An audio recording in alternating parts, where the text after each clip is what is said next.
मुदखेड शहराला जोडण्यासाठी 2023 वर्षी डॉक्टर कैलासाचे शंकरराव चव्हाण रेल्वे भुयारी मार्ग तयार करून शहरवासियांना लोकार्पण करून दिला। आज दिनांक 27 डिसेंबर रोजी सकाळी 10च्या सुमारास टेम्पो क्रमांक MH4 CP 2619 शहरात जाण्याचा प्रयत्न करत असताना रेल्वे भुयारी मार्गात जड वाहनांना प्रवेश बंदीसाठी लावण्यात आला।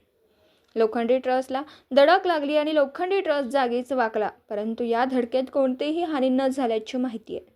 शहराला जोडण्यासाठी शहराच्या बाहेरून बायपास मार्ग तयार करण्यात आला आहे, परंतु या बायपासवरून मुख्य वाहतूक मार्गक्रमण न करता शहरातील मुख्य वर्दळ असलेले रेल्वे भुयारी मार्गातून मार्गक्रमण करते। गेल्या वर्षी तयार करण्यात आलेल्या डॉक्टर कैलासाचे शंकरराव चव्हाण रेल्वे भुयारी मार्गावरून शहरवासी मार्गक्रमण करतात आणि या मार्गावर 6 महिन्याखाली मॅनहोलमधील लोखंडी ग्रिल खाली वाकलं होतं आणि वाकलेल्या लोखंडी ग्रिलला दुरुस्त करण्यासाठी जवळपास बराच वेळ लागला होता। अशीच अवस्था सध्या भुयारी मार्गावरील लोखंडी ट्रसच्या खाली असलेल्या ग्रिल सुद्धा वाकलेल्या असल्याचं आहे। कायमस्वरूपी उपाययोजना करून अपघात रोखण्यासाठी प्रयत्न करणं गरजेचं असल्याचं लोकांमध्ये बोललं जातं। आज टेम्पोच्या धडकेत वाकलेल्या लोखंडी ट्रस खालून वाहन चालकांना आणि पादचाऱ्यांना जीव मुठीत घेऊनच मार्गक्रमण करावं लागतंय।